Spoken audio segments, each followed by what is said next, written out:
basically selling a call to start off with. You can sell a covered call or an uncovered call. Basically, when you're selling a call, you are committing to sell shares at a certain price. That's the strike price. If the price goes higher, right, before the expiration date. So it's very much like a put, but it's just the opposite. So you're agreeing to sell your shares if it goes over that strike price. Now, when I say that you can sell a call in two different ways.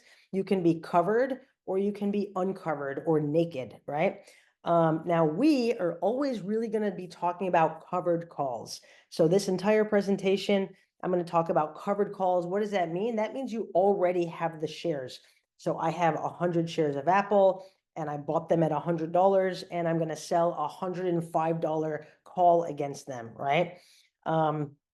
If you sell an uncovered call or a naked share, the difference with that is that you don't have the shares.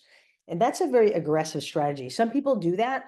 I never do that. I probably have done it, a handful of times in the past, but it's very, very, very risky. Why is it risky? Because if I'm agreeing to sell shares, if it goes over a certain price and I don't have those shares, if I get assigned and the stock ends up over my strike price at expiration, I have to deliver those shares.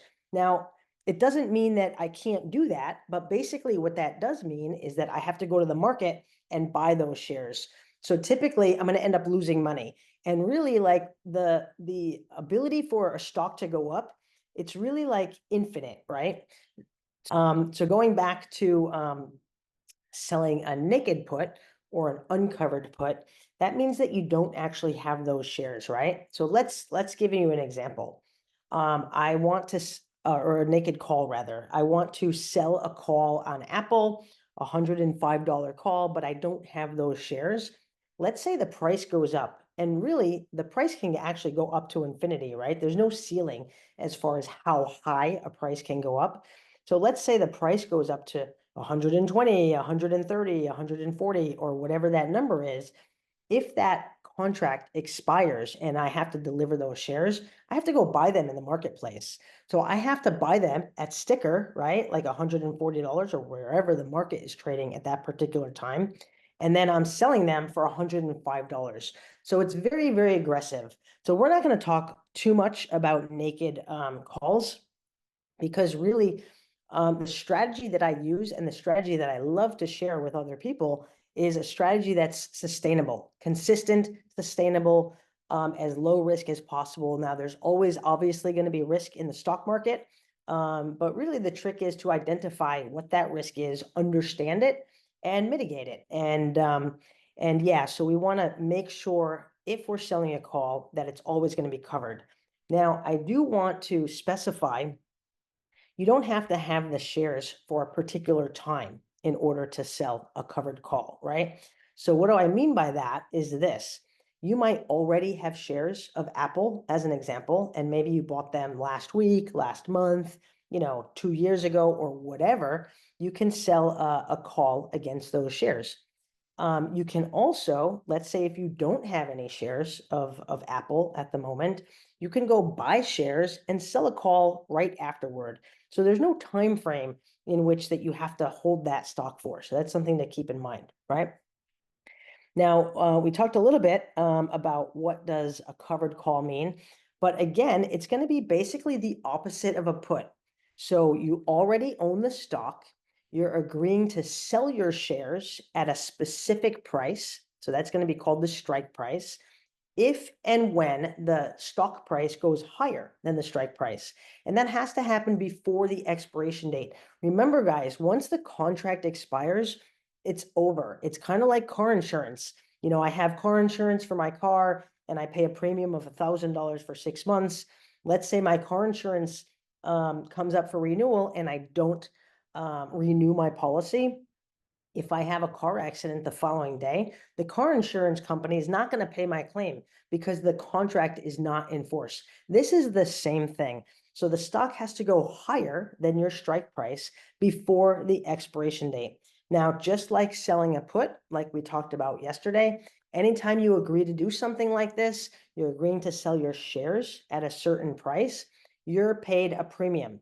And you get to keep that no matter what happens. So that's important. It doesn't matter if the stock goes up or the stock goes down or it expires worthless or you liquidate your trade. You keep the premium that you originally paid on that contract. So that's really good to know. When you sell a call, you are always going to want to choose a strike price higher than your cost basis. Let me explain to you what that means. Now, basically, cost basis, that just means how much did you pay for the stock, right? It's a fancy term. Some of these terms might be new to you, but as you get moving along, I promise you that they will start to click and stick. So an example that I'd like to use is, let's say Apple. I bought Apple a month ago and I paid $100 per share for the Apple stock. If and when I want to sell a covered call against those shares, I always want to choose a strike price higher than what I paid for it. Now, what do you think the reason might be for that? It's very logical. What we're doing is we're committing to sell our shares if it goes higher than a certain price. And we never want to sell our shares for less than what you paid. Here's the name of the game. And this is the thing that many traders really, I don't know if they forget necessarily, but they don't really specifically adhere to. You don't want to sell something for less than what you paid. So if I bought Apple as an example and the price goes down and I still have Apple, it's okay because it's a paper loss. But once you sell that stock, you're actually recognizing and realizing that loss. So think of like paper gain, paper loss, realized gain, realized loss. Think of it as like cash in your pocket. When I take a realized gain, when I'm selling options and I'm taking in premium and that becomes a realized gain, it's like cash in my pocket. I can spend that however I want. Well, the same is true for the other side, right?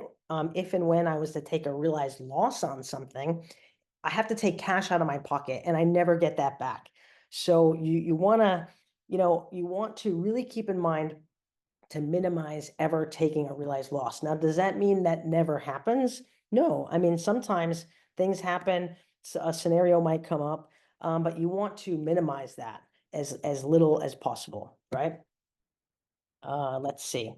So I kind of went through an example already. I just hadn't flipped the page. If I own 100 shares of Apple and I bought them at $100, I want to sell a call at least $100, 100, maybe 105, maybe 110. We're going to talk as we go through today, like what sort of factors would help us determine how much we would want to sell our contract for. Now, just kind of like a put, I want to just make sure that you guys understand what is the difference between someone who buys an option and someone who sells an option. Now, remember, we are always sellers. We are never buying options, right? We are selling options because we want to be the casino. Remember our example yesterday, the casino does what? They take in all this money from people like playing slot machines, and their intention is they want to take in more money than what they pay out in jackpots. We are doing the same thing. So an option buyer, that's the guy who goes into the mini mart and buys a scratch ticket because they want to spend $1, $2, and they want to try to turn their $2 into $200 or $2,000.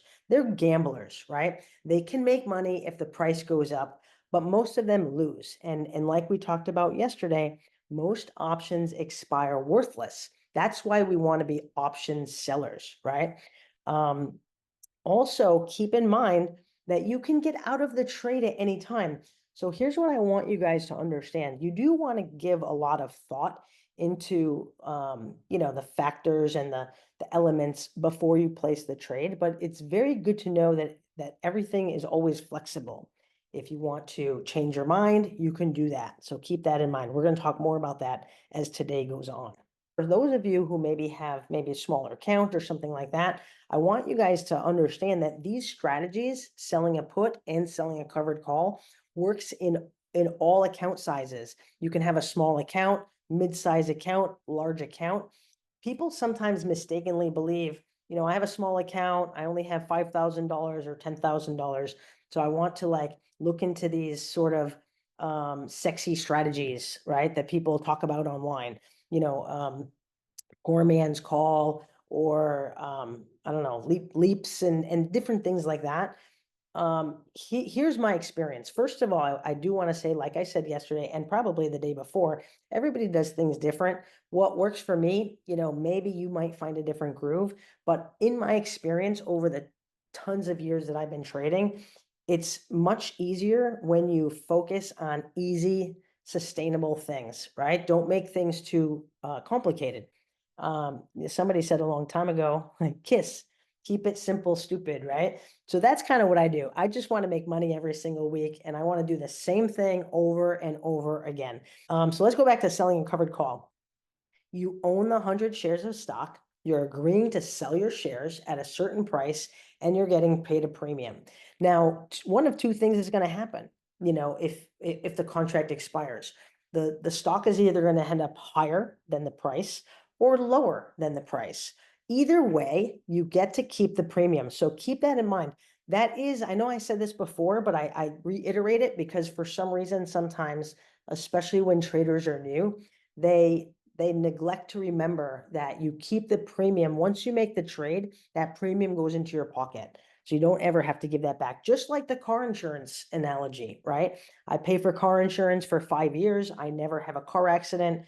The car insurance company never has to pay for a claim because I never smashed the car. They never give me back any of my premium. This is the same way, right? So as I said for yesterday with puts, the same is true with calls. Now if selling a put started to click for you yesterday, then this is actually really going to be easier for you because puts and calls are very similar. Oftentimes they're just opposite, right? So a lot of these things are the same for put selling and call selling. So yesterday we had a similar slide. When we sell a covered call, we can either wait until the contract expires, right? And then one of two things is going to happen. It's either going to expire worthless, which means that the price is lower than our strike price, or it's going to get assigned, which means the price would end up higher than our strike price. But during the time that we hold our position, we also have the ability to buy back our position or liquidate our position. Now, that might be more or less than what you originally paid or received in income, rather. So you would do that at the market. And don't worry, we're going to go through a lot of examples as we move on today. What I want to talk about at the beginning is really just the foundation of selling a call, how that works, what it means. That way, as it starts to click for you, and then when you go over the examples, it will be that much easier for you to understand, right? So at expiration, I touched on this already. Same thing with a put. The stock is going to be in one place or another. It's going to be higher than your strike price, or it's going to be lower than your strike price. So very, very basic. If it's higher than your strike price, we're going to sell our shares.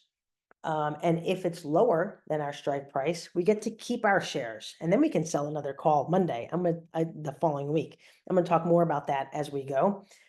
Either way, as I mentioned already tons of times, you get to keep the premium that you collected, right? Now, if the stock is lower than the strike price, that's called out of the money.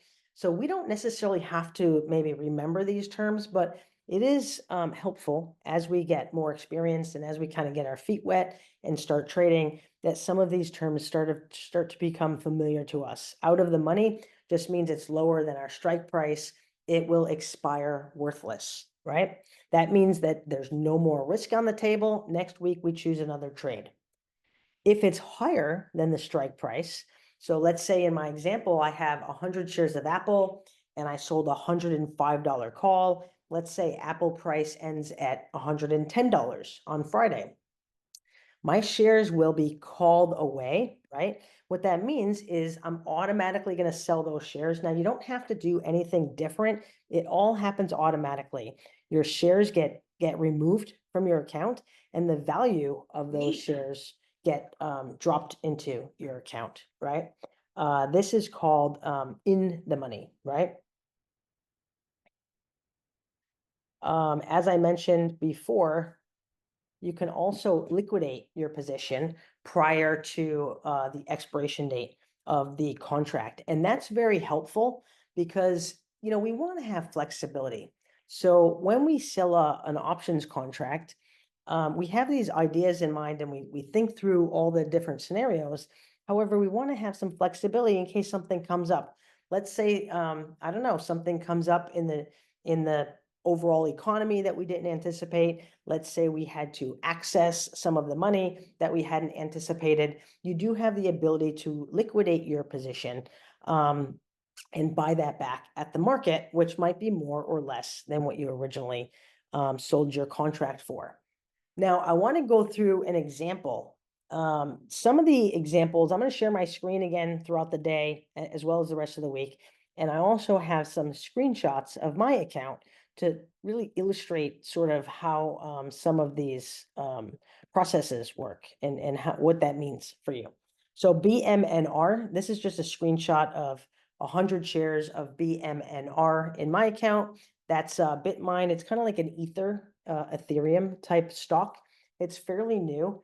And actually, interestingly enough, someone had mentioned this. I had never heard of BMNR previously, and someone mentioned it not long ago on my YouTube channel. And I looked into it and I was like, "Ooh, that's interesting," because I'm a big Bitcoin believer. And so, Bitcoin, Ethereum, cryptocurrency, they represent really good opportunities because a couple of reasons. Number one, I don't want to get too off track about cryptocurrency, but I think this is relevant and I think you guys would find it interesting. Bitcoin has been going up, right? Like it's exponentially increased. The problem with buying Bitcoin, couple things, or Ethereum for that matter. Number one, you have a paper gain. So it's very much like stocks, right? So the price goes up. I buy Bitcoin today and then it shoots to the moon, but I can't actually spend any of that money or Ethereum or Ripple or whatever. I can't spend any of that unless I sell it. Well, guess what? What if I don't want to sell my Bitcoin because it's going to keep going up, I think? Then I can't ever spend the money that I'm making, and I just get to see it on my statement on the computer screen, kind of like toilet paper, right? As good as toilet paper, like we mentioned yesterday. And then the other part about Bitcoin, and I don't know who's familiar, who's not, it's a pain in the neck. Like, you have keys and online account or different types of ways that you hold it. It can be very challenging. If you lose the keys to your account, it's like losing your wallet, all your money's gone. But this is a much more safer way to capitalize on movements of cryptocurrency like Bitcoin or Ethereum in the stock market and create yourself income every single week. So going back to my example, BMNR. So I personally have 100 shares. I ended up buying these, and I'm going to tell you in a moment how I bought them about 2 weeks ago. And I paid the cost per share a little bit less than $57 is that's my cost basis, right? Now, Bitcoin or BMNR rather, this was as of, I think I put this slide in yesterday. So right now the market's open. It might be a little different, the price, but at the time I made this slide, the price of BMNR was $47.90, right? I also have a call against it underneath on the bottom line, but we're not going to talk about that yet. Right now, we're going to talk about having 100 shares. I paid $57. I'm just going to round it off. I paid $57 and now it's worth $47. Oh my gosh. So what does that mean? That means I'm losing $900, right? The value is down $906. Now, how did I get to that that number? Let me just show you. You guys can all see my calculator on the screen, I think, right? Just send me a thumbs up if you can. So 56.96 is what I paid minus 47.90. That's $9.06. And then I have 100 shares.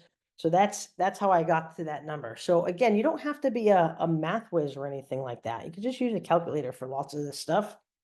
So I'm down $900 on the stock right now, but guess what, guys? That is a paper loss. So this way, this is how I'm going to really illustrate the differences between paper loss, paper gain, realized loss, realized gain. It doesn't really matter to me. Am I freaking out and ready to jump off the bridge over there? No, I'm not. And let me show you why. So here is I I kind of cut and pasted and I just added some text on here. I kind of am trying to illustrate, I know it looks confusing, but I'm going to illustrate, kind of walk through all of this with you. I want to illustrate kind of the transactions that I've encountered in the last 2 weeks for this particular stock, right? For Bitmine, I'm going to say. So on the 13th, which was about 2 weeks ago, I sold a put, a $59 put. The stock price at the time was higher, right? For that contract, I got paid $205. So what does that mean? That means I was committing. Bitmine was higher at the time. I don't remember exactly what the price was, but let's say it was $65, whatever it was. I was selling a $59 put. What does that mean? That means I was committing to buy 100 shares if the price dropped below $59. Now, for that commitment, I was paid a premium in the amount of $205. That money got dropped into my account. I can spend it if I wanted to. I could do whatever I wanted with it. Now, a few days afterward, the price of Bitmine dropped, and it dropped pretty significantly, actually. And what happened was it closed underneath my strike price of $59. So what does that mean? That means I was assigned those shares. So that means 100 shares of Bitmine showed up in my account, and now I had 100 shares. Now, it was a $59 strike price. However, like we touched on yesterday, the price, your cost basis gets adjusted a little bit. So instead of owning the shares at $59, my price became adjusted to this number here, a little less than $57. Now, I don't want to get too much in the weeds. And if I start to lose any of you guys, it's totally okay. Some of these things, like it might be, okay, that's nice to know, and I'm giving you sort of like an idea about it, and then you'll revisit it at a certain time. So it's most important to understand conceptually how that works. But just to kind of walk through the mathematics of it, if I bought 100 shares at $59, but remember, I got paid $205 for the contract. So once I get assigned those shares, my new basis, or the new amount that I own those shares for, becomes that lower amount, right? $57.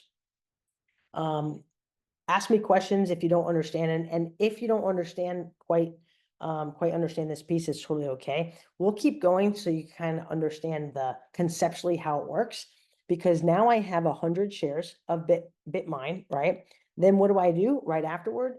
Remember what we said a moment ago. If I sell a put and then the price goes down and I have to buy those shares, I'm going to sell a call again, or already right against those shares. So that Monday, I think it was Monday, but I don't know, I'd have to check the date. I sold a call against those shares. How much did I get paid? I got paid $200. So remember, I got paid $200, 205 the first time I sold the put. Then I got paid another 200. Then the following day, you'll see the days over here on 8/19, I bought my call back. So we kind of touched on the past couple days flexibility and being able to, let's say you input a trade and then you want to change your mind or whatever, for whatever reason, you can buy that trade back. So I did that. So I bought it at the market, right? And I paid $50 for it. But here's what that means, guys. Originally I sold the call for 200, so I got paid $200. Then I bought it back for $50. So I still, on this particular transaction, I still netted $150. Here's what I'm doing, guys. I'm just trying to like hit the bat, right? Hit the ball, baseball. Like I want to like hit a single, and I want to collect bits and pieces of money on a daily, perhaps, or weekly basis. And then when that adds up, that's my cash flow. That's the money that I live off of. That's the money that I do stuff with, right? So that's how that works. Then the next day, I sold another call. But instead of selling a $59 call, I sold a $58 call. I own the shares, remember, for a little less than 57. So as long as you sell a call for with a higher strike price than what you own it for, that's okay. And how much did I get paid for that? Well, now this time I got paid $70. And the reason I got paid so little, I mean, little compared to, let's say, 200, is because the price was going down. So as the price goes down, I don't make as much money on a call because it's further away from where the price is trading, right? Right. But I still make money. So here's the thing, guys. Make money, make realized gains, don't take realized losses. So those are some of the things that will start to click for you. Then what I did the following day on the 21st is I bought that back. So I sold it for $70. I bought it back for $17, right? I made 70 plus 70 minus 17. And then the next day, the following day, I sold another call. And you might be asking yourself, Michelle, why are you doing that? Why are you selling stuff, buying stuff, selling stuff, buying stuff? The reason I do that sometimes is this, and I don't do it all the time, but sometimes if I have some extra time on my hands and I'm home, most of my trading revolves around what I'm doing, right? So the past, I don't know, week or so, I haven't really put many trades in. I've just been busy with this class and maybe some other things. But if I have some extra time and I want to create some extra income for myself, I sometimes more actively put trades in. You don't have to do it this way. I'm just illustrating to you the ability to do it this way, and kind of how that would look. So going back to our example, and I know we have a couple questions, so I'm going to get to them as well. I sold another call, again, a $59 call. And for this one, I made $160. So if I add up all those things so far, if I go back to how much am I down in the stock, I have a paper loss right now of $900 in the stock. I don't really care about a paper loss because I don't have to sell the shares. I'm keeping the shares. It doesn't matter to me. And I'm still generating income on an ongoing basis. Do you guys see the power of selling a covered call? Let me know if that makes sense to you. A lot of these things, guys, there's not like any right or wrong answer. This isn't like black and white. This is like dancing, right? Like it's kind of like, as you get more familiar with these things, you'll start to kind of feel whatever your groove is, and maybe some things might work for you a little bit differently than they work for me. Maybe you might want to sell monthly puts and monthly calls because you don't want to look at the stuff that much. You want to just sell something, take in the premium, and not look at it as much for a month or something like that. So it depends on really like, what fits into your schedule, what your overall intentions and goals are. So just to put things in a calculation, right? And make that make a little bit more sense. 100 shares of BMNR is what I have. How much did I have to invest? Well, I originally invested 5,900 because remember the strike price that I bought the shares for was 59. So 59 times 100. So 5,900. On this particular trade, I didn't use margin. Margin is different based on the brokerage firm that you're with, as well as the underlying, the stock that you're trading. So some stocks you cannot even have margin. And the reason for that is the brokerage company is saying, you know what, this stock is kind of risky. We don't want to float you any of the money. You got to have all the cash to put up your trade. So in this particular stock, you have to have all the cash. So I put up 5,900, but guess what? I care about realized gains. That's what pays my bills. That's what sustains my beautiful lifestyle that I have. I've made $568 in net income, realized gains since August 13th. So that's about 2 weeks. That's about almost 10% in 2 weeks. What does that annualize out to be? 250%. If I was to make this kind of trade on an ongoing basis. Wall Street, I keep terming it Wall Street, tells people and tries to hypnotize people by having them believe that, if you do 10% a year, that's great. And, you can't do 20%, you can't do 30%. And if somebody's telling you they're doing 100%, they're full of shit or something like that. That's absolutely not true. So here's the thing with options. You can be wrong a lot. You can make money if it's going up, down, sideways. As long as you keep like hitting these singles, you can absolutely make triple digit returns. Is that guaranteed? No, but it's very, very doable, and it's also sustainable. So I just want you guys to recognize that. Trading gives you the ability to make money over and over and over again. Like here's my 100 shares, right? So I only had 100 shares, and look at 205 plus 200 minus a little bit, plus 70 minus a little bit, plus 160. you could just keep flipping that money over and over on the same shares. What else can you do that for? It's like clockwork. If I want to, now this is something that I wanted to talk about. Some people might say, well, I don't want to have a paper loss of $900, Michelle. Like, how can I combat that? Like, what if the stock like drops to the floor? We talked a little bit about this yesterday. I'm going to talk a little bit more about it now. It's interesting because stocks and buying stocks is the one thing that people sometimes have to really rewire their brain, right? Warren Buffett says, I'm going to quote him again. If I like the stock at $59, I still like the stock at $47. I can buy more shares. And if I do that, I'm averaging my cost down. Now, let me show you exactly what that means. And this is like kind of contrary to people saying, put a stop loss in, like stop loss. We're going to talk about that either later today or tomorrow. A lot of the finance, I don't know, people, right? The finance economy or whatever the word is, they will kind of talk about, okay, mitigate your losses, right? If you buy something for $60, maybe you only want to risk, $10. And if it drops to 50, sell it, cut your losses. They say, cut your losses, right? The problem with that, cutting my losses, is two things. I just turned a paper gain into a paper loss rather, excuse me. I just turned a paper loss into a real loss. And what's a real loss? A real loss is like money coming out of my pocket. I don't want to do that. So sometimes what I do is I buy more shares and I average my cost down. And let me show you how easy that is to calculate.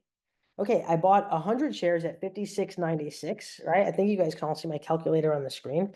So I'm just going to add 56.96 and I'm going to add 47.90, 47.9, and then I'm going to divide it by 2.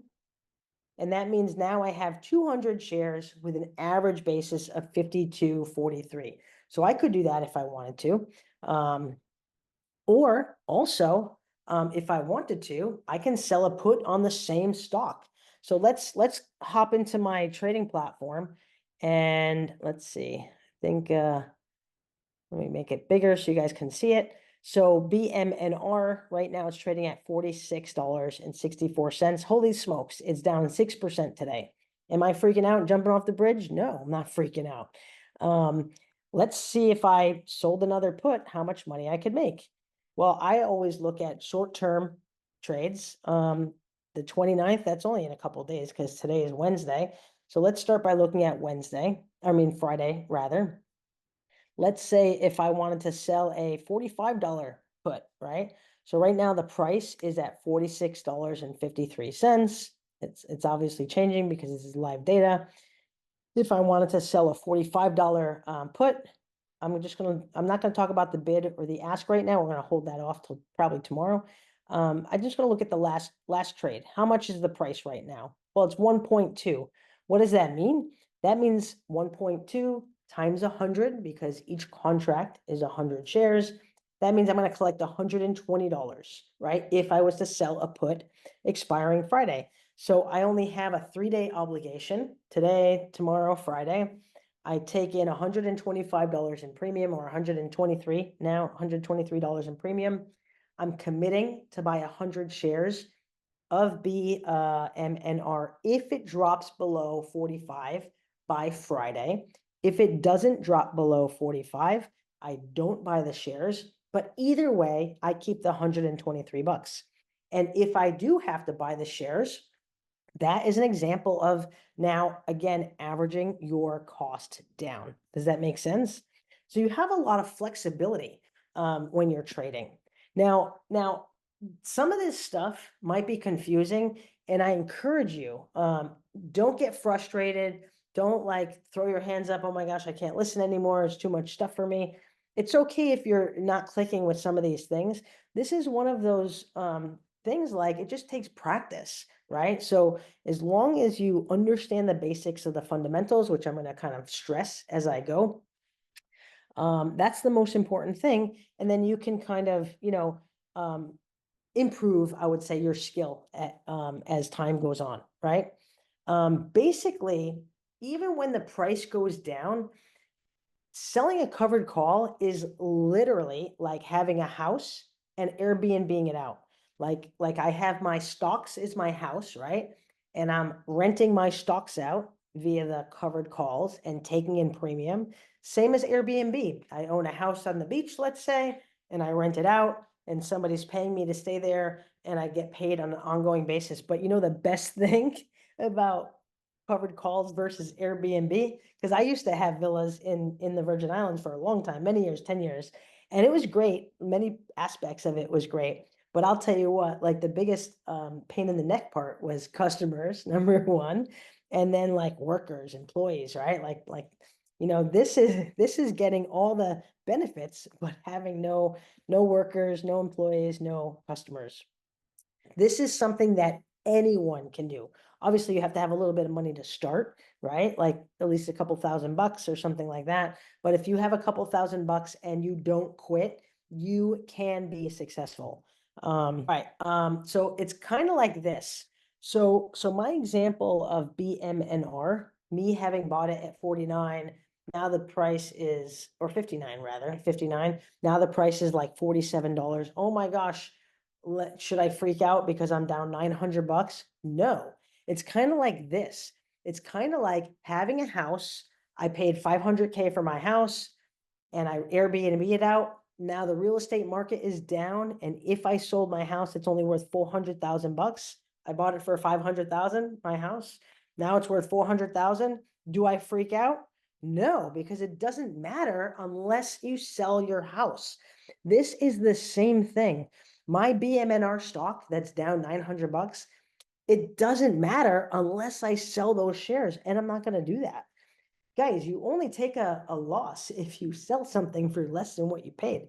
I'm telling you, Wall Street hypnotizes people and puts into your mind stop loss, like limit your losses, blah, blah, blah, because they want you to rely on them. They don't want you to do it yourself. But you can totally do it. I'm telling you. Selling a covered call is literally the most conservative option strategy there is. You cannot lose money. And the way I say that, I'm going to say that in a caveat. You cannot lose money selling a covered call if you do it like this. I have 100 shares of this stock. I sell a call against it that's higher than what I paid for it. And even if the stock goes down, I don't sell my shares. I never take a loss, right? It is literally the most conservative strategy that there is. Now, where's the risk? Some people will say, okay, Michelle, I just don't believe that. There has to be some sort of risk. Here is the risk with a covered call. Now, let's say, I'm going to use my scenario. Let's say I have these 100 shares of BMNR and I own them for $57 and then I sold a $59 call against it, right? And I took in $160 or whatever that price was. Let's say something happens and crypto goes crazy because that happens often, right? And let's say, Thursday, tomorrow, BMNR, Bitmine, goes up to $70. Well, guess what? I already committed to sell my shares for 59 or 58, whatever my strike price is. So if it goes super high, that means I don't get the rest of that gain. Now, in the past, I have had countless people be like disappointed. Oh my gosh, I should have done this. Oh my gosh, I should have done that. Do not, I encourage you, do not be one of those people. Be happy playing baseball. I'm going to hit a single. I'm going to hit a single. I'm going to hit a single. I'm going to collect $160 here. I'm going to collect $70 here. I'm going to collect $50 here. And that's going to allow me to live an amazing life. Don't worry about the money that you could have had if you had a crystal ball, which nobody has. So don't get that right out of your head, right? So where's the risk? That's the risk. That's the only risk in selling a covered call. Don't be greedy. So when I first started trading, oh my gosh, 1997, we didn't even have computers. Like I used to call this dude in Chicago, like old school, like call this broker, right? And he told me, it's interesting how sometimes we remember certain things throughout our life and they just stick with us vividly. He said, in the market, don't be a pig. Pigs get slaughtered, right? That's what he said. And I never forgot that. And as I've traded over the years, I keep that in the forefront of my mind. Don't be greedy. Just hit singles over and over and over again. Guys, this is not that hard. Listen, I don't have a job. I have this, right? Trading. Like I don't even know how to explain. Sometimes people say, "What do you do?" And I tell people I trade options. They don't know what the heck that is, or if they do, they think it's risky or it sounds goofy or it's too good to be true or something. But I feel so blessed on a day-to-day basis. I wake up, take the dog out, go to the gym, come back, make breakfast, kind of like clockwork, all these things. I'm gonna go see my kids in LA in a couple weeks, and I think I might change my flight and go next week instead. And I have the beautiful flexibility that I could just go wherever I want, whenever I want, and do whatever it is that I want to do. And I'm not saying that to impress you or brag or anything. I'm just saying that to impress upon you that if I can do it, you can do it. And these are very simple strategies. Sell a put, sell a covered call. If it sounds confusing, just keep going over this content and practice. Practice in a paper trade, practice in a live trade, join our community, my community, and talk to other people about it. You can totally do it. Only three things that you have to choose, right? You have to choose the stock, you have to choose the strike price, the price that which you're going to sell your shares, and the date that the contract expires, right?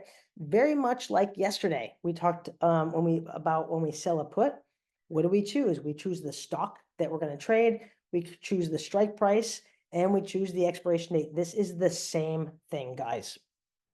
Three things when we sell a covered call: stock, strike price, expiration date. Same as yesterday, yeah? Choosing the stock, a company that you're familiar with, right? So if you already have stock, great, you can sell a call on it. If you want to sell a covered call now, choose something that maybe you're familiar with. Choose something that's low priced maybe when you're new, so you don't like maybe overextend yourself. Look at what other big successful traders are trading. We talked a little bit yesterday, I think it was, or maybe the day before, on looking up the SEC Edgar page, what other people are buying and selling. I would encourage you when you're new to start with selling a put first. I think baby steps and learning to walk before you run is a valid thing. And I think selling a put is a good start. And then you sell a covered call after, if you have to buy the stock after you buy the stock. I think that makes the most sense. Choosing the strike price. So what price are you comfortable selling your stock for? Now, what I usually do, because it's interesting because I have the mentality like I share all of my information. Sometimes some people might say I overshare.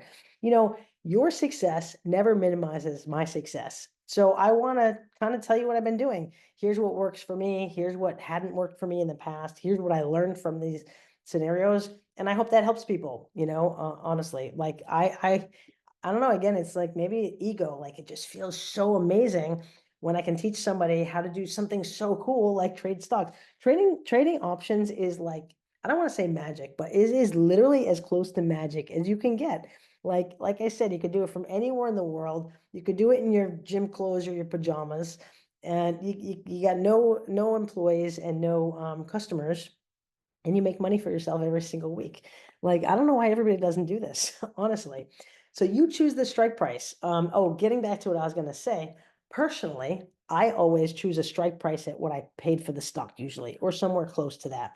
So if I ended up paying $100 for a stock, sometimes I sell $100 call, or maybe I sell $101 call or something like that, very close. And the reason I do that is twofold. Number one, I don't really care so much about making money on the stock volatility. And here's why. I don't have a crystal ball. I don't know what's going to happen tomorrow, next week. I don't want to have to care also what's going to happen tomorrow or next week. I want to just make money on the premium, on the income. So I want to be kind of like a casino. The casino has all these players come in and everybody's like playing slot machines or playing craps or blackjack or whatever. I pick on slot machines usually because it's like the worst game. It's always like way in favor of the house. So many people in the past have said, "Oh my gosh, I always win at the casino and I play slots and blah blah blah." It's mathematically impossible for that to happen. It's a mathematical impossibility. It's like 1 + 1 = 2. It doesn't equal 3. It just is, right? The more you play at a casino playing slot machines, you will lose overall. It's a mathematical guarantee. So for me, I just want to take in more money than what I pay out. And that's just all I want to do. And I just want to create cash flow on a regular basis. So I want to, typically I'm selling stuff, covered calls as an example.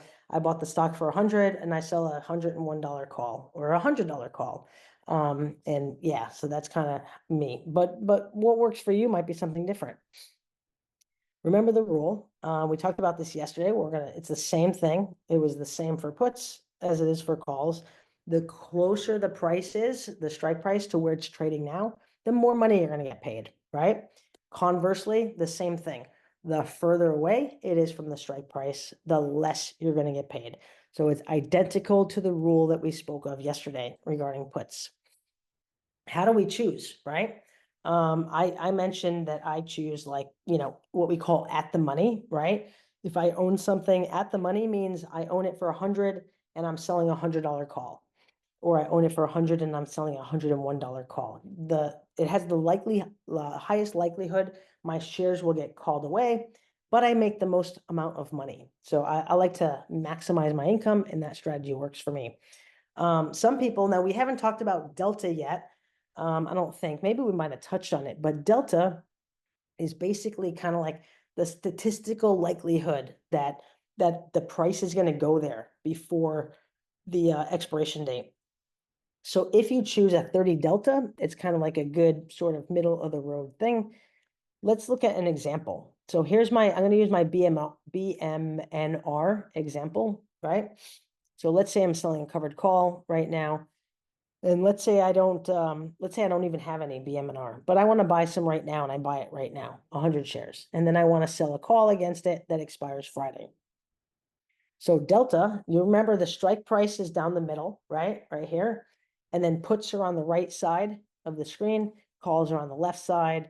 We're going to look at delta. There's a delta column for calls, and there's also a delta column for puts over here. And you don't have to pay attention if it says positive or negative. Just look at what the number is, right? So if I'm looking at these numbers, for example, let's say I buy the shares now and I pay 46.45. That's what it's trading for now in that range. If I wanted to do, let's say, a 30 delta, you're not going to find exactly that. See how it goes from 29 to 33. These are going to be the percentage of the likelihoods, right? Or now there's a 30. So again, these numbers are always changing because it's live data, right? But what I want to do is maybe come close to a 30, and I might choose to sell a 49.5, $49.50, 50-cent call. Right? So the price of that, I'm going to go to the last price, 0.9. What does 0.9 mean? Again, we're going to multiply times 100. So we're going to get paid $90 for that contract. Now me, that might work for you, and that's kind of like a middle of the road. Me personally, if I was to buy 100 shares right now at 46.59, I would sell whatever's closest to the money. So I would sell like a $47 call, and I would get paid $165.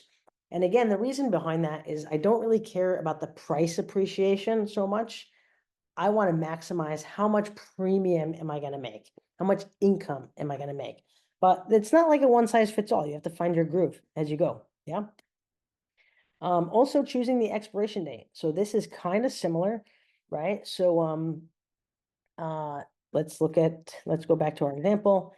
Let me just close this. Now, BMNR, I can trade August 29th. That's this Friday, September 5 next Friday, September 12 the following Friday. Let's say I have a 9-to-5 job and I don't want to really have to pay that much attention to this kind of stuff on a regular basis. I might go out a little bit longer. Maybe I go to September 26th. And let's say if I buy 100 shares now and I bought them for 46.49, and then I sell a $47 call, right? $47 call. So remember, go down the strike and then go off to the left. Now, how much would I make for that contract? 6.8. Okay, let's talk about that for a moment. I'm going to buy 100 shares now at $46.55. As soon as I buy the shares, I'm going to sell a covered call against it. Remember, you can't sell a covered call unless you have the shares. So you have to have the shares first, right? So that's a requirement to be covered. That's what makes it covered. So I buy 100 shares at $46 and change. Right away, I sell a $47 call. I get paid $680, right? 6.8, $680 gets dropped into my account. I can use that if I want. I can spend that. What's the likelihood that the price is going to end up higher than $47 before September 26th? It's about 56%. So it was more likely than not. Now, is that number a black and white thing? No, it's just a rough idea. And so it comes from the brokerage companies. They just, display it to the public, big traders, small traders, all traders, right? And it just gives you kind of like a general sense of, how likely is the price going to go to $47. Now, in my view, this stock is based on Ethereum. So, I mean, you could also look at what does Ethereum do on a week-to-week basis or the day-to-day basis? What does Bitcoin do? What does cryptocurrency in general do? Well, I mean, you don't have to follow crypto to know that over time it goes up. It's like always, like maybe it chops around and there were periods before where like Bitcoin crashed, right?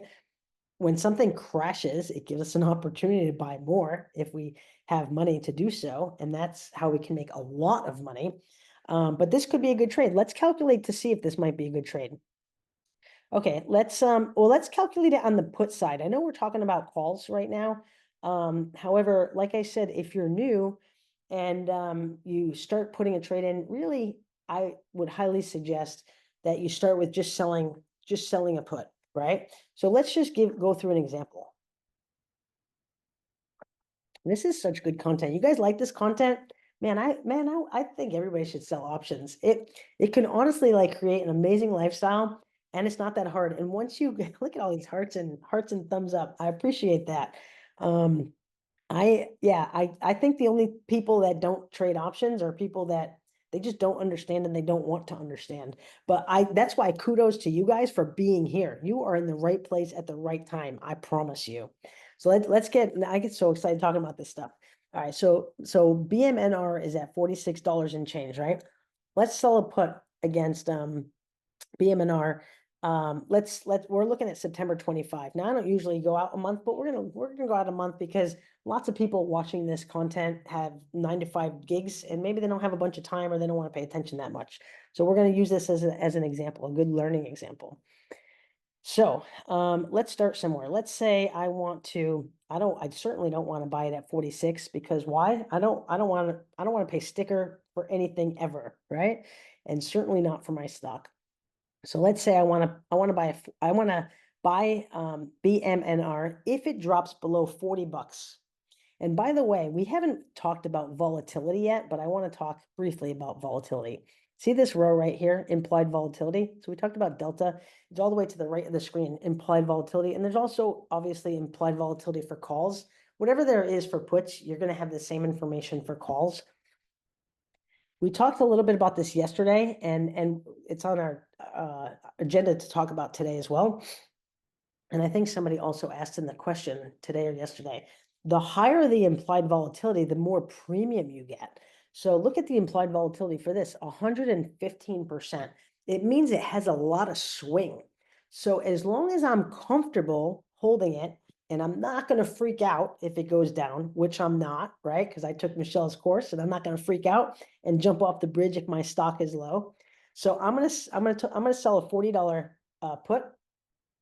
Here's what that means. Now pay attention. I'm going to say this a couple of times because I want to really like hit this home. BMNR is 46 bucks a share now. I'm going to sell a $40 put that expires on September 26th. I'm going to get paid $295. You guys see that number, right?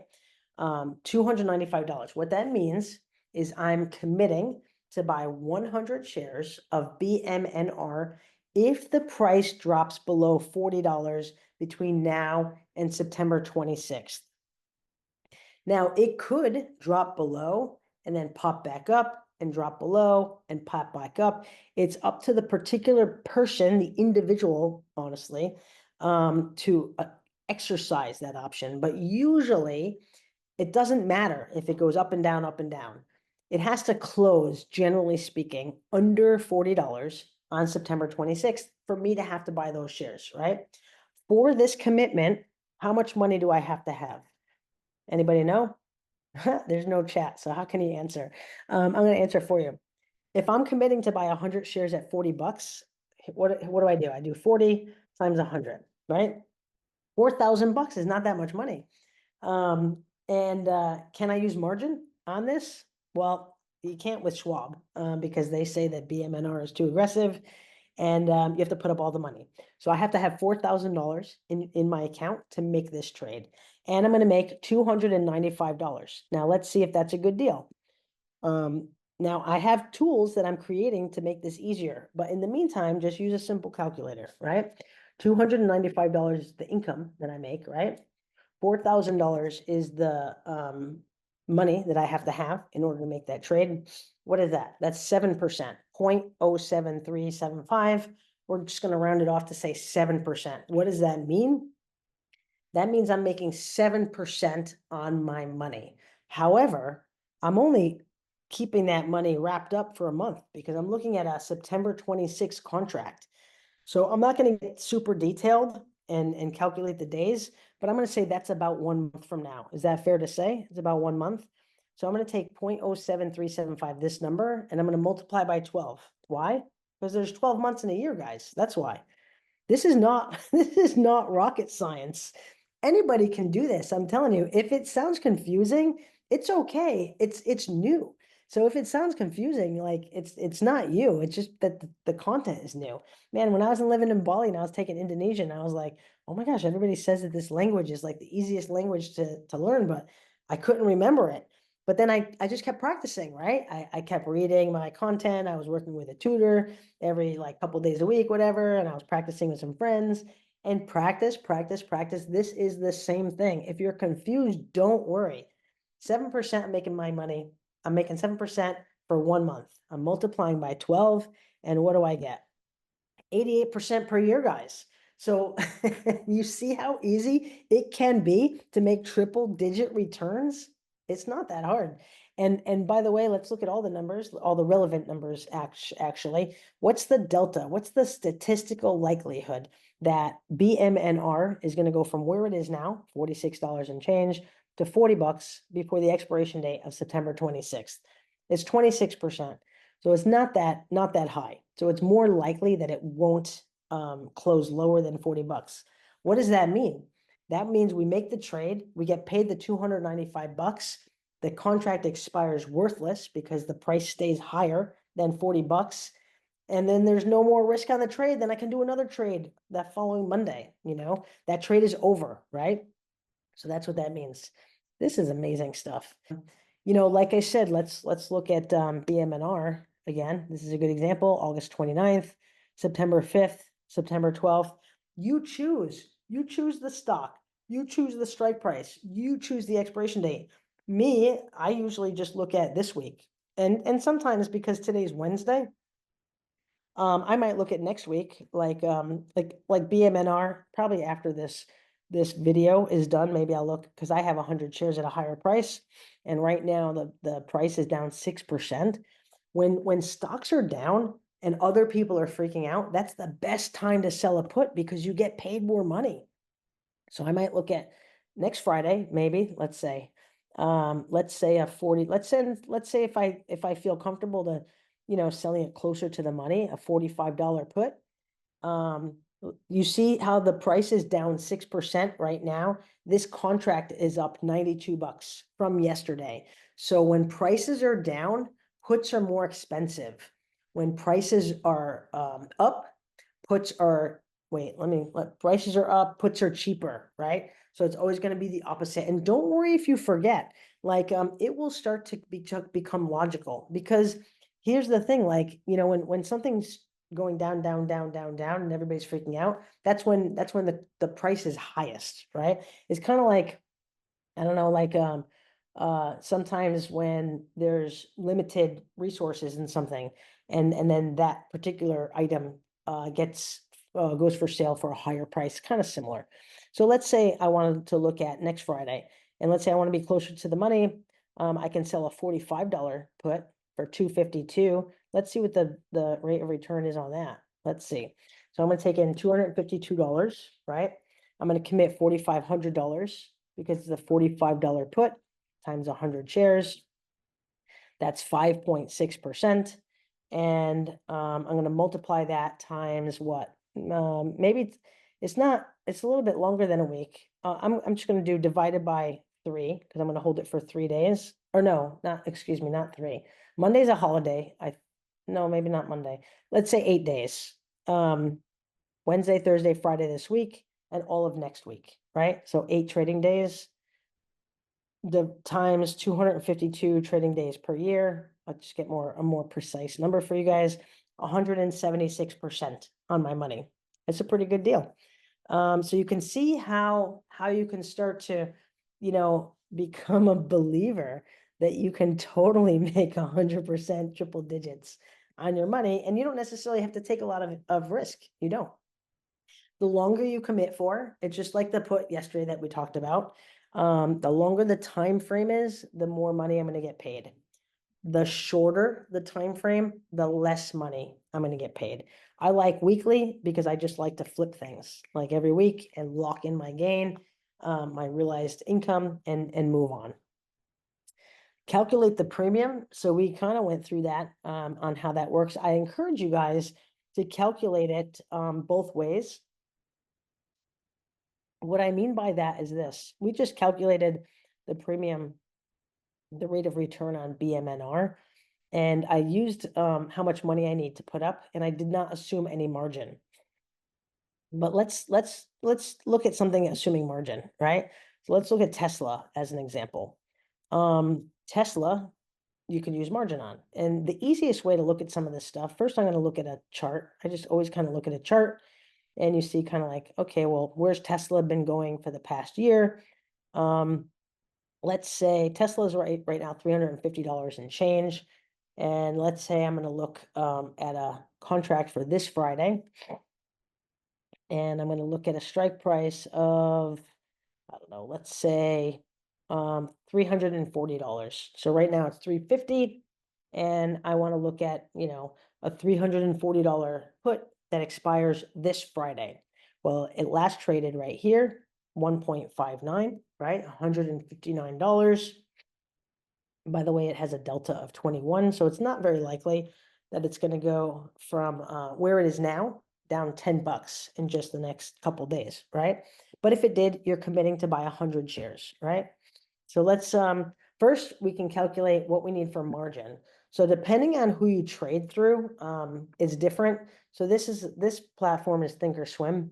So I'm going to click on the bid, and then I'm going to analyze the trade. Let's see, right click, and then this is going to tell me sort of what my you'll see the top here, naked one. If I sold a naked put, a $340 put, how much margin do I need? $9,914, right?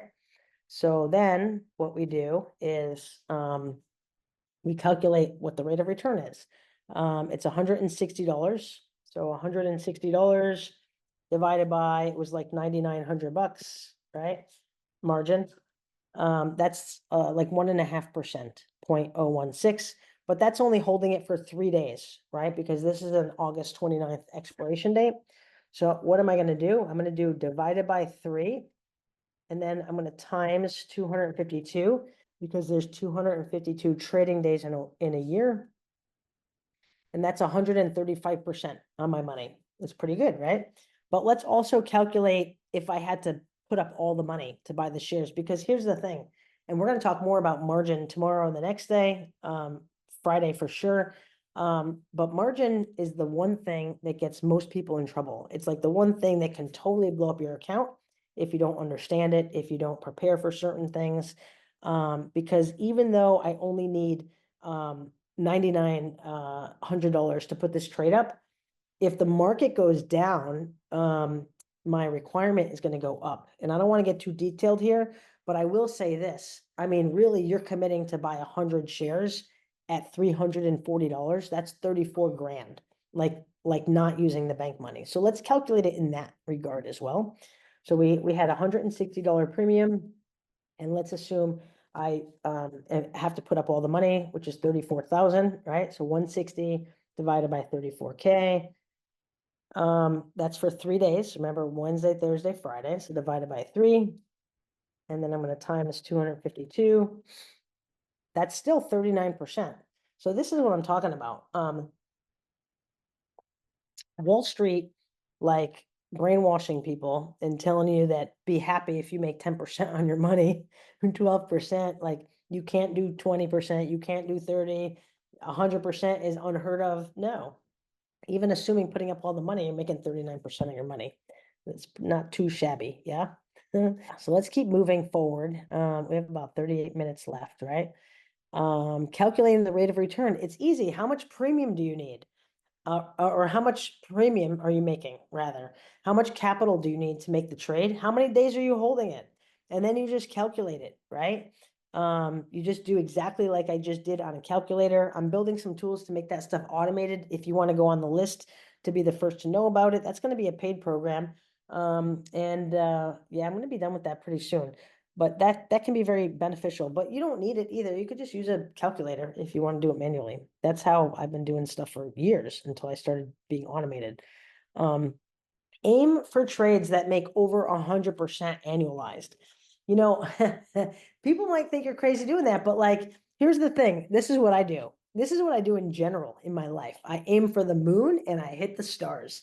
So if you have like a super high goal, like, okay, if I aim for 100% and I make 80, oh, that's not too shabby. 80% of my money, it's all good. So yeah, I will tell you this, I never ever put a trade in without calculating the rate of return, because sometimes it's not worth it. Like you don't just look at a static number. You don't just look at, okay, the premium is 200 bucks. Remember yesterday, I like picking on SPY because it's like the most misunderstood thing ever. Like, it's $646 per share. And let's say I sell a put on SPY, a $640 put. I'm making $100, $108. I'm committing to $64,000. Okay, the broker dealer is going to give me a lot of juice for that, like margin, right? They're going to let me borrow a lot. Why? Because SPY is a scam. It's like this $1 trillion, fund that the guys on Wall Street make oodles and oodles of money and pay for their houses in the Hamptons for. That's why they want you to think that's good, and they want to like give you a lot of flexibility to do that. So it's kind of like the subprime days, back in, I don't know, 2007, 2008, the housing crisis, the financial crisis happened, and people were lending people, money, like everybody should be able to buy a house. Well, the fact is not everybody's in the position to be able to buy a house, and there were subprime banks, preying on people, giving them these mortgages, giving them these high, interest rates. And who cares if you don't pay your debt, because we're going to foreclose on the house, and, we're going to have a bunch of equity the way they structured the notes. And then who loses? The little guy loses. This is the same thing, this is the same thing. Delta, we talked a little bit about before. What's the statistical likelihood that the stock's going to go from where it is to the strike price between now and the expiration date, right? It gives you a comfort factor, right? So it's not a black and white, thing, number, and it's going to adjust as time goes on, but it gives me kind of like a sense of comfort. Let's not look at SPY because that's a crappy stock. Let's look at MicroStrategy, one of my favorite stocks. $347 per share, right? And let's look at this Friday, because I just look at typically short-term stuff. And let's say I don't really want to buy the stock. So I want to kind of, be kind of far away from it. Maybe I'll sell a 330, put. By the way, this is showing 14 strikes. Usually what I do, I did that so it wouldn't look so cluttered for you guys on the video, but usually I kind of like show everything. So let's say I want to sell a $300 put, right? It's so far away from where it's trading now. The price is super, super small, 31 bucks. Sometimes I use a lot of these strategies on Fridays, especially if I'm like, at home on Friday. Sometimes it depends on what I'm doing, right? Like, but if I'm home, I might say, okay, well, now I have some cash in my account, and let me just, sell some way out of the money, expiring later today, and just take in, a handful of bucks, and that's gonna, I don't know, buy my dinner at the cut, the Four Seasons on Saturday, whatever. I don't know. It like whatever, however you want to do that. But what I'm saying is it can be very, very flexible. Yeah. The higher the delta, the more you're going to get paid, right? So if the delta is higher, that means it's closer to the strike price. The strike price is closer to where it's trading. The more money you're going to get paid in a premium. The converse is true as well. The lower the delta, the less you're going to get paid. So really the trick is like finding that, I don't know, whatever works for you. And there's no right or wrong. It's like, it's kind of like a dance. Like I said, you kind of, get the groove as you go, and how you feel comfortable, and what sort of strategies you use, moving forward. We didn't talk much about it, but I talked a little bit about implied volatility. That's how much swing you have in that particular stock. Now, the more swing you have, the higher the premium, right? So we look at BMNR, the premium, relative to what the trade is going to be higher than something that doesn't move as much, right? So volatility is always our friend as an option seller. We like time. Time is our friend as an option seller as time goes on. That's advantageous to us. Also implied volatility. Higher volatility is advantageous to us. I just kind of listed just a few, and these aren't recommendations, by the way. I'm not recommending anything in any of these presentations. Your money is your money. You make your own choices. I'm just telling you, I'm educating you, basically. I'm telling you what I'm doing, what works for me, how do things work, but I'm not giving you any specific recommendations. These are just ideas of some higher volatile stocks versus some lower volatile stocks. And if you took the time to like compare the premium difference, you'd see that, you're going to make a little bit less on stuff that doesn't have as much swing to it. Yeah. Yeah, so that's what I just said. The higher the volatility, the more you're going to get paid. And the lower the volatility, the less you're going to get paid. Let's put it all together. Oh my gosh, I'm pretty like on point with the time. I always intended like, let me do 90 minutes of the content and then leave 30 minutes just for Q&A, although I did Q&A during the session as well. I really want to be able to, answer your questions, because I want you guys leaving on Friday with like actionable plans to like put it all together. So I want to make sure that you guys understand. But let's put it all together and kind of go through some like, just updates on what we already talked about. Only two strategies that we're going to talk about, that we're talking about all week: selling a put, selling a covered call. I know a few of you have asked about some other things. I just don't trade in those other things, and I don't know a lot about them. I just try to keep it simple and easy to replicate on an ongoing basis. Those strategies work for big accounts and for small accounts. Let's look at, I want to look at like Intel. I think that's such a great stock, honestly. And it's great for like people that are starting. So what do I do first? I want to look at like a 1-year chart, right? So this is kind of like, where has Intel gone throughout the past year? And it was pretty down. And then it kind of popped up recently. Let's look at it as an example. I think we looked at this yesterday, but I'm going to repeat it because I think it's good to know. It's 24, almost 25 bucks a share. Let's say I want to look at, a $24 put. It's not that much money. It last traded at $16, right? But let's see how much money I need. I think it was like 500 bucks, because I think we did this yesterday. Let's see, $24 put is $450, right? So we make, where's that premium? 24. We make $15, right? We put up 450, right? How do we calculate that? $15 divided by 450 bucks, divided by 3 days, right? Times 252 days a year, 280%. Now let's calculate it, not just how much margin we need, but putting up all the money, right? If we had to buy 100 shares at 24 bucks, that's 2,400. So 15 bucks divided by 2,400 bucks, right? Still not that much money. Divided by 3 days, right? Times 252 days a year. That's still 52%. You're making 52% on your money. So yeah, I mean the rate of return is going to fluctuate based on what you're looking at. That's why I encourage you to look around, click around, add stuff, hey, I want to think about let's see where Google is, or hey, let's see where Amazon is, or whatever. And then you can kind of, take a look, what's the implied volatility typically on Amazon, right? So that's like Amazon is right now $228 per share. If I'm looking at like well, this is this Friday. It's not that much at all. Premium. Let's look at next Friday. Let's look at like a 200, and that's not much premium either.